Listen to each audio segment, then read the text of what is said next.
Tonight is the final night of this exhibit, Differences in Dialogue. And we had planned this exhibit about a year and a half ago, and we applied to the National Endowment for the Arts to get somebody to do the exhibit.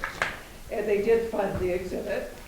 And we were all ready to go, and we got it going, and then we had a little bit of controversy about the title. The original title of this show was Freak Show, and we understood from the very beginning that that was a little edgy, but we had intentionally chosen that because we wanted to have a discussion about what freak shows have been in the past, what are they now, how do people use that word, who gets to use that word, is that one of the words, could you call somebody a freak if you have a disability yourself or you don't have a disability, and who could you call that word? I mean, there were all these things that we really wanted to examine. But there were a few people on our board who were really concerned that that was just too edgy of a title and would get us into some trouble we didn't want to be in. So we changed the title to Differences, a Dialogue, which was the whole point of the exhibit anyway, which is to have a conversation about, you know, what having a disability / being a freak, what does that even mean to anybody? So the show is the same as it always was conceived to be, but we did change the title. Thank you for coming in. Our panelists all have very important things to say about this topic, and they all have very strong opinions about this topic, so we won't be lacking for opinions. Michael McLean is our moderator. He is the literary program officer at the Utah Humanities Council. And I asked Michael if he would moderate the session because he did his master's thesis on freakery. Is that correct? Is it? Okay. So he really has a lot of sideshows and freak show. Okay. So he has a lot of academic training on this topic, and I will pass the information to him and then let him direct the other panelists doing it. Thank you everybody for coming out tonight, and thank you Cheryl for inviting me to be here. I'm going to just allow each of you to introduce yourselves really quickly and maybe say a little bit about your connection to the show or your work that ties into the show in whatever way it may do that. So I'll just pass this around again. I'm Logan Madsen. I'm an artist. You can see some of my art on the wall over there.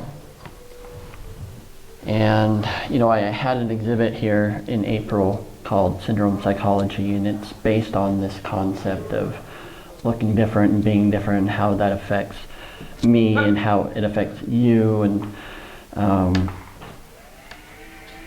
like he was saying, it's so hard to go out in public and be different and just automatically look different and be different than everybody.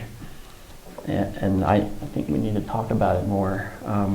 Both people that are different and normal, or I call them common people. I'm nervous. I'm always nervous when I'm in front, but I'm curious to see what we get to talking about.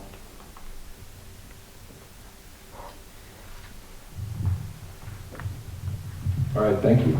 Well, because Cheryl brought up the terminology that's come into play here, and because in the lead up to this,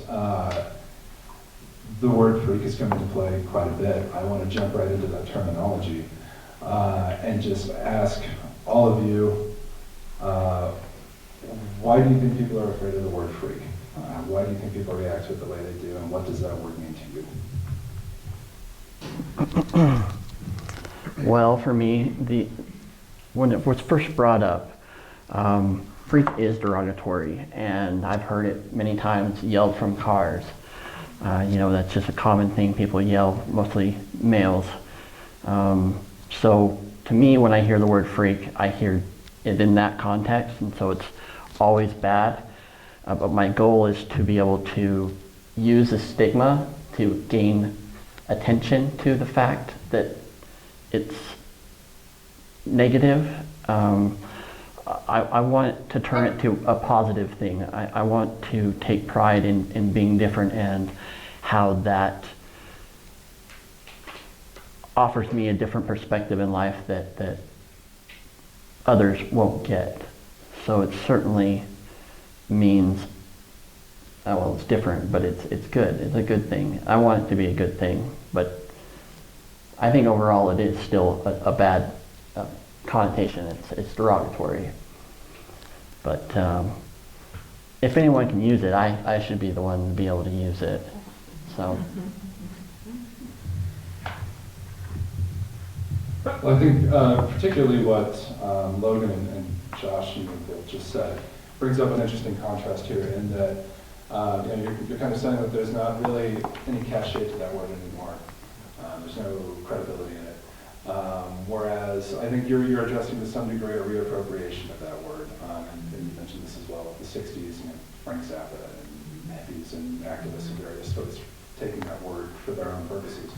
So I'm wondering if, I'm curious what you think about the kind of that reappropriation of that terminology, which is coming about in all kinds of ways. For example, Jennifer Miller, who is part of, what is her show called? She runs one of the large sideshows on Coming Out now. She's a bearded lady. And she uses that word very, very often. You know, we've seen this come up with American Horror Story, which we may talk about a little bit more later tonight. I'm curious what you think about those kinds of reclaimings of the word, and then also if there's something you would use instead, what terminology you would prefer, what terminology you think suits these kinds of purposes better in the show. And you mentioning that the book had been adapted into, or was potentially going to be adapted into a play and film, got me thinking about this again, because the five of us were passing around this article from Matt Fraser, who is one of the stars of American Horror Story. And I'm not exactly sure what his disability is called, so I can't speak to that. But he talks extensively in this interview about the fact that Hollywood really eschews this. Ryan Murphy is one of the first to really come back and bring disabled actors onto the set and into his films and his TV. And I'm curious why you think, 90 years after Todd Browning first does this, we're having to have this conversation again. Why is it such a surprise that Murphy would make this decision? And he also points out that it's a really easy way for people to win an Oscar if a normal person plays a disabled person. We've got Leonardo DiCaprio in What's Eating Gilbert Grape. We've got Daniel Day-Lewis in My Left Foot. The examples are numerous. And so I'm curious why that is, and why this conversation is taking place again now in the wake of this show coming out. I suppose I should have clarified just a bit in there, I meant in terms of people who are really embracing the kind of otherness that we're talking about here, and using that term for themselves, rather than other people using it for them. So, sorry for that lack of clarity now. Accept your apology. Yeah, it's basically a term for being extreme in whatever way, whether you're a freak at the gym, or you're a freak in the bed, or you're a freak at doing anything. So generally it is a positive sort of you're an intense person, that's what it means. And there's nothing negative about being intense, it's just intense. And maybe that's the word that can be used instead. It's an intense experience to view somebody who looks different. Even for me, it's intense. So maybe that's something to think about with that word. But I've only experienced the word freak with a negative connotation to it. But it's been a while since I've heard it. I've only heard it in the positive way. So I think that it can be turned around. To be intense and full of substance, basically.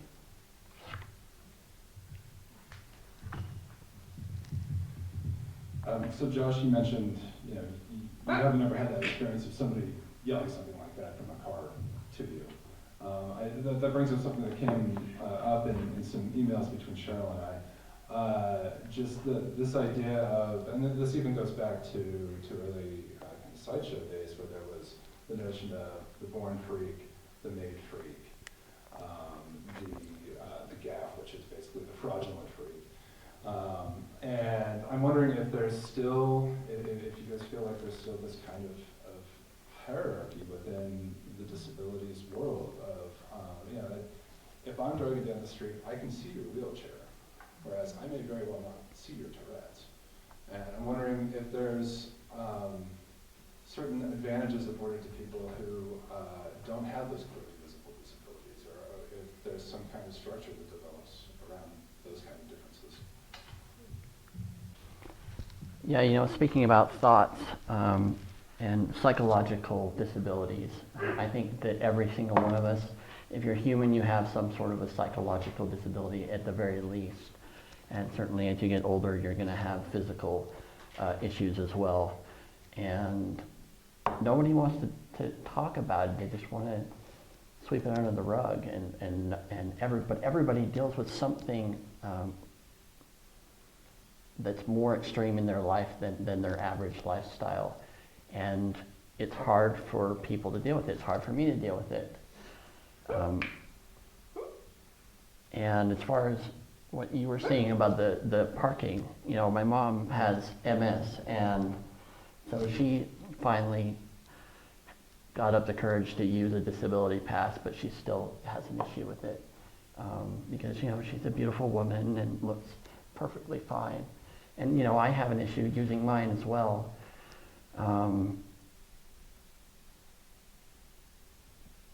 But the unseen freakery it affects all of us. So I think that we need to talk about it more like we're doing now. Maybe it won't be so invisible for everybody. So I mentioned American Horror Story. I don't know how many people here tonight have seen this, but it's renewing, I should say, a really interesting conversation that started well over 100 years ago, but really kind of kicked into high gear with Todd Browning's film Freaks from, I think it was 32 or so, 33, 1932.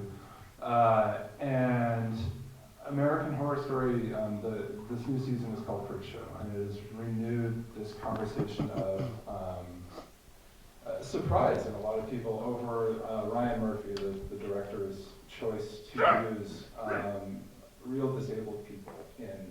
I've watched it so far, all of the episodes. I think there's been 5 now, and the first scene is very off-putting, let's say.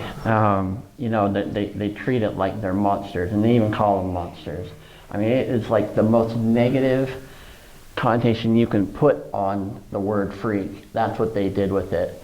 But it also, they take it to such a degree that it's almost comical. They have them cutting up people, cutting up someone like it's their thing. And it's just, it's an exaggeration of that mentality. I think it's a great show because it does bring it up. It brings up this issue. It's hard to say if it's a positive thing for people like me to have that show. Certainly positive to have someone like him in it, or maybe if I was in it, that would be, it much more realistic. Like you mentioned, race and sexuality, there's all these ways to be singled out. But I think that with the American Horror Story in general is, well, I don't know, I'm kind of on the fence, to be honest. I love watching it, but it's very, it hits to the core of a lot of emotional trauma for me to watch it. But I also laugh at it because it's like, just like if I were to use the word freak for my own gain. Like if I say freak and it gets your attention, it's like, freak, look at my art. You know, I want to get your attention. And so I think it's good for that. I don't know if it's going to make people want to talk about it more or not. I think having real people doing real roles is much more beneficial for everybody.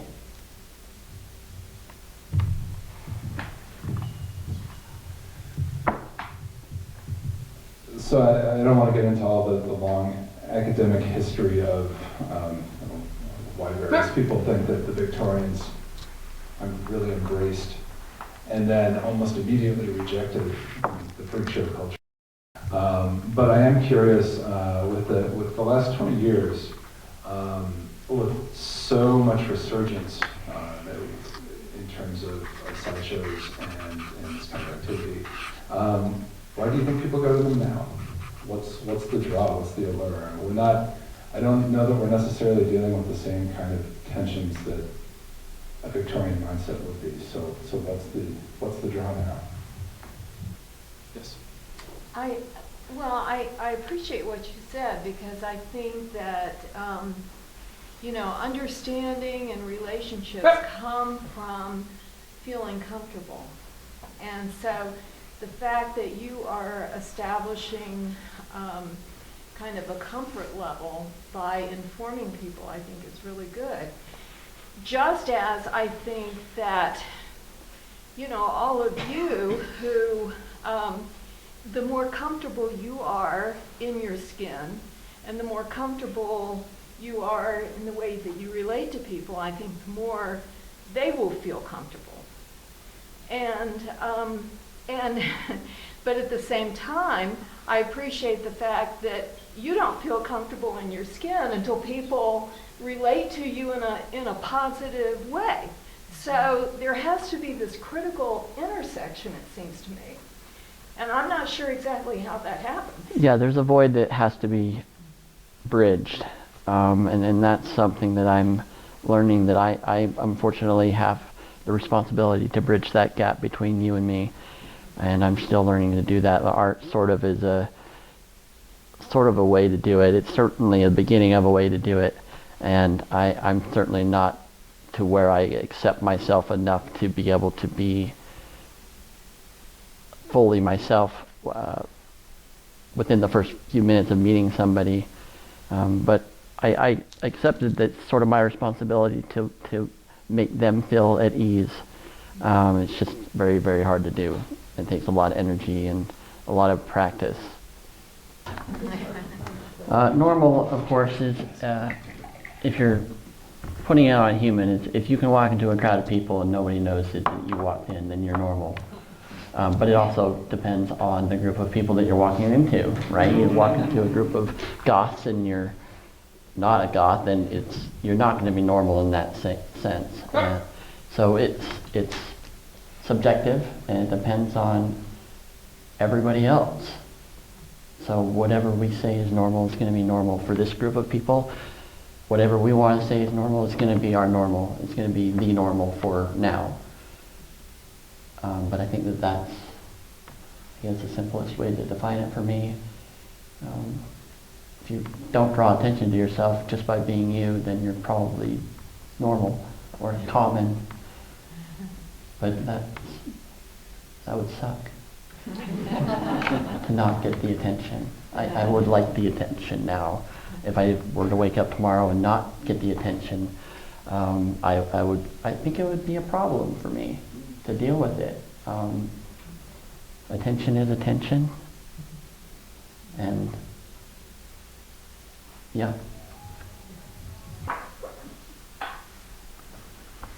So, I'm Debbie, I'm Heather and Logan's mom. So I want to set up a question by talking about my experience. So I'm a hairstylist, and when I was going to have a new customer, the dilemma was, do I tell them about my kids so they will feel comfortable? Because people are shocked when they see Heather and Logan. They don't know how to act. They don't know if they should ask questions or not. So I just decided I wanted people to feel more comfortable, and then I felt more comfortable, and if I felt comfortable, everybody felt comfortable. I taught Heather and Logan to be open, because if you're open, you're more comfortable. Everyone is. But then I was also faced with, if I don't tell them about my kids, because I don't want it to be an issue, it becomes, am I ashamed of having my kids? And would my kids think I'm ashamed? So it was quite a dilemma. So my question to you is, do you feel like, if you are different, do you feel like you have to, if you're going to meet someone for the first time, do you need to tell them before you meet them in person that you're different? Like telling them if you're black or Yeah, whatever. exactly. Yeah. I mean, having frequented online dating things, if I leave it out, I'm quite a catch and get a lot of women, right? But I put that in there and I don't get anything. But I think I can't not put it in there. I mean, I have to put it in there. It's not really fair. I mean, I know other people lie about other things, but that's not something you can not say. It's got to be said. But a lot of people are uncomfortable by that. Do you want to tell them about your experience with that one girl that Which, from Germany or something? that you oh, met online? well, what That's did a she pretty say? Interesting story. I don't remember. So basically Logan was honest with her and they got a really connected relationship. And then you met her in person and her reaction was, do you remember her reaction? I don't usually date. Her reaction was, I didn't know how I would feel Oh, yeah. in Oh, yeah. person, being around someone with so many Right. differences. And that was really hard for Logan because he told her about it, she knew about it, she'd seen pictures of him, but she didn't know how she'd feel when it was a reality right in front of her. Yeah, it changes. I mean, I have great relationships with girls or women, and on the phone. We talk all the time, and it's great. And then they meet me, and it's like, nope, not going to do that. They just can't. And I understand that they can't, but I don't know. What do you think? Hey, I have a question.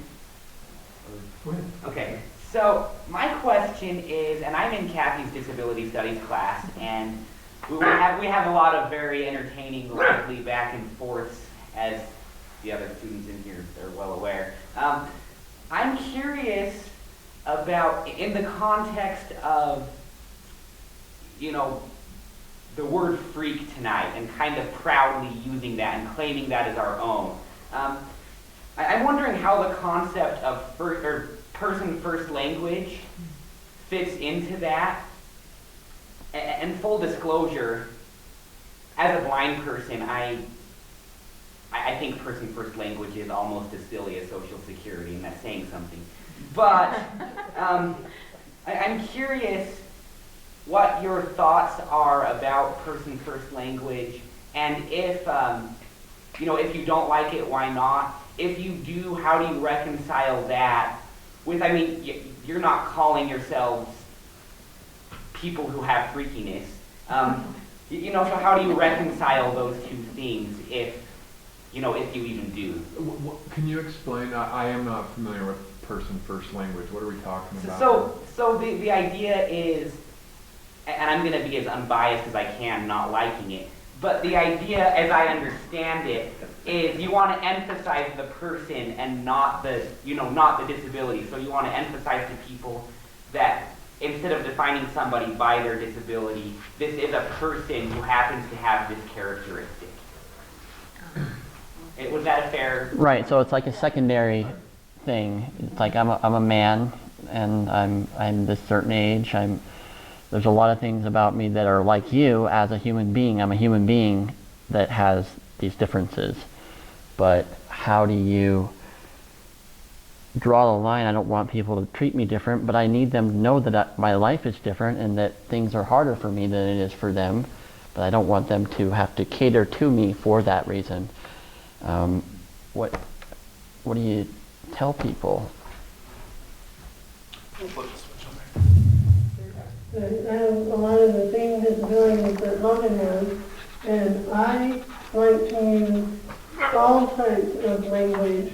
I'll say I'm autistic, I have autism, my autism, that I'm someone with autism. I like to use all avenues, and it depends on what context I want to use and what kind of point I want to make about myself. Yeah, it's like choosing your hair color, you know? For me as well, labels are important to me to understand something. They're needed, labels are needed, but it's when they're stuck with, even though you know better than the label, you know something else is different and you still choose to have that label, then that is certainly incorrect. But I guess to each their own, you know, if you don't want to label it, then you don't. And I think that if you do, it's fine. I don't know that it's necessarily a bad thing or good thing. I don't want to make someone uncomfortable because they are not open. You know, it's like, how dare you not be open to this difference already? Like, where have you? It's like, I want them to feel comfortable with whatever, to approach me in whatever way that they're comfortable with. But why do you care if they're comfortable, Logan? Because you know what? For me, that's just part of it. Let them be a little uncomfortable. yeah, Well, I think it's a I'm mistake to uncomfortable. pretend there won't be awkwardness. Yeah. But that's between the disabled person, the person trying to figure out how to talk to them. That would vary each time as well, and maybe even at different ages. but again, if you're coming at each other from completely different parallels and you just are not going to understand one another, or you're just not going to experience each other fully or in the full capacity of who we are, and it's just, I mean, I guess it depends on the situation too. You're welcome to do that, and again, I thank you for having me. This is a really important discussion that I've been really able to have, and I thank all of our panelists. Let's give it a